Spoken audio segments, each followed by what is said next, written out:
bunker red ved juletid.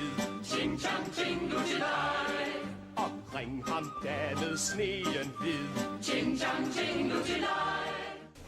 Welcome to This Week in Our Collective Heads, and welcome to the topic of the episode shows. We call it Totes. Totes. Hashtag Totes. Hashtag Totes. So this is the weekly topic episode show where we tell you a topic, and we find out what your favorites of the topic are, your feelings on the topic are, and then we discuss our feelings as well as your feelings. It's a very sharing moment. Yes. It's all about sharing.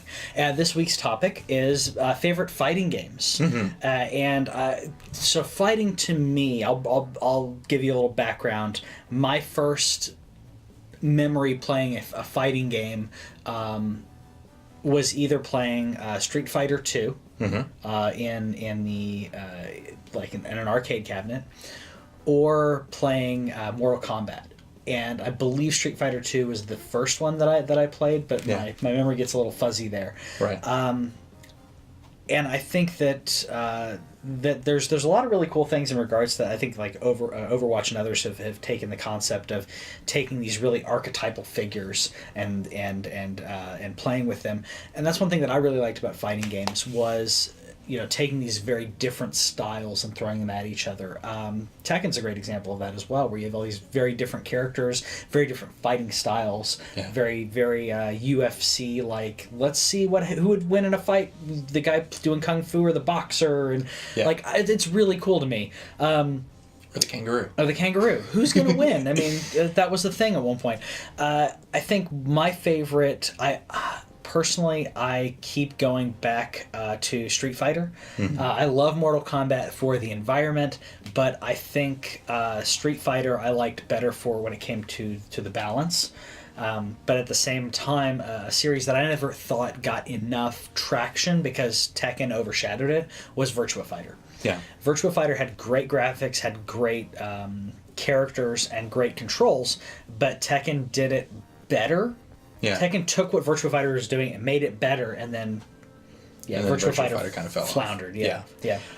So Cass Bradley, one of our viewers, watchers, listeners, she said that she had a really controversial one, and she said Injustice, and I was like, no, that's not controversial. Injustice is awesome. Injustice is great. Injustice has one of the best storylines I have ever seen in a campaign. Yeah. I'm still waiting on Injustice 2 to drop to a point, because like there's so many games coming out. It dropped out to like $39 this last week. Yeah, so I'll probably be picking it up soon, because Tiff said that Tiff and Redbeard both said that they enjoyed the campaign. So I'm looking forward to seeing where that goes. But we also had Owen said Marvel vs. Capcom or You're Wrong. Or You're Wrong. Marvel vs. Capcom 2 could be in there as well. Well, I mean, I think he's talking about the series. Sure. It's a great mashup. I mean, with Street Fighter and Capcom in general, you already have these superheroes, if you will. Mm-hmm. You know, when you have people were immediately saying, well, how can you do that? This is a fighting game and there are mutants. I'm like, okay, but Ryu throws Hadoukens at people. Yeah.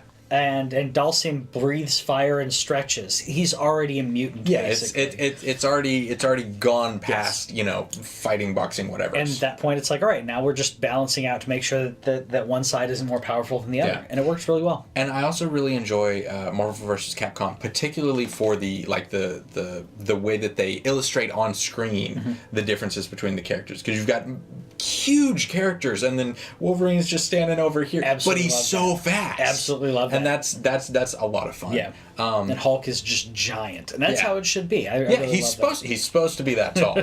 Deal with it. Yep. Cameron said that he really enjoys the Tekken series for the pacing and the style and all that kind of stuff. And I've always been a huge fan of the Tekken series. I used to play 2 in the arcade. I worked at a grocery store, and around the corner in the CC's Pizza, there's a Tekken machine, and it was Tekken 2, and I played the crap out of it. Yeah. My dude was king. I never got to the point where I could do like the 10 grab combos and stuff, but like it's some ridiculous stuff, and they embrace that. Yeah. So I really enjoy that series. That's another one that has a weird, convoluted story, but it's fun to watch. Yeah. Honestly, the Kat said that she had a controversial one. Jake actually has the controversial one. He says Dynasty Warriors. Dynasty Warriors is not a fighting game. Nope. It's you fight, but you fight in. I mean, there's combat in most games. No, that's a hack and a slash. entirely separate thing. Yeah. But yeah. So like a as fighter far game is one-on-one, going at it, and then there's maybe a tag element to it, like Right. Marvel vs. Capcom and others, but is 1v1 straight up fighting. Okay. One person versus another. It is not 2v4 or whatever, because then you get into like to the beat 'em ups, like Streets of Rage and those kind of games. Right. Because That's not. that's a separate. And thing. I'd say that Dynasty Warriors is like a 3D samurai Streets of Rage. Yeah. It's different. You're beating up the fodder of enemies, Yeah. as opposed to fighting one guy. Yeah. Killer Instinct on the Super Nintendo was one that it doesn't really hold up in single player because the AI is way too cheap in that game. I don't know how anybody ever beat Idol at the higher levels. But in human versus human, that's a really good and fun fighting game. And they ripped off pieces of Street Fighter, but then they developed their own thing. And I also like the universe that they created, the corporations and everything.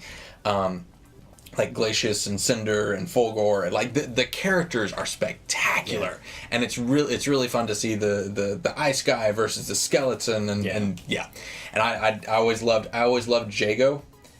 Jago was the ninja. Okay, yeah. And the ultimate. For me, it was a good mashup of Street Fighter and Mortal Kombat because it had the fatalities and the ultimates and super mega combos and knocking people off of buildings to their death. But you could push back to block, and I have tried multiple times to get into Mortal Kombat, but my instinct from so long of playing Tekken and playing Street Fighter is it's back to block, and if that doesn't work and I just get the crap beat out of me, I'm not gonna have fun. Yeah, and see, when Mortal Kombat came out, that was not the established norm. Yeah, and that's why Mortal Kombat didn't have that in there. Does Injustice have it? I don't even remember. Yep, Injustice is back to block. There you go, and Injustice is made by the guys who made the Mortal Kombat X game, so they've obviously learned that there's certain things you have to give up on. Yeah. And a small shout out to Darkstalkers, because that is an anime series that brought in, and it has a very similar art style to Marvel vs. Capcom. So it's got the huge guys and the little guys and the 14-year-old girls with the ghost friend. Like it gets weird, and I love the weird anime fighting games that just divorce themselves from reality completely. Yes. Thank you, So Japan. so let us know in the comments what weird fighting games you liked, and be sure to reach out to at Snake Madness, Jake the Snake on Twitter, and let him know that that's not a fighting game. Please try again. Yes. Thanks. Sorry, Jake.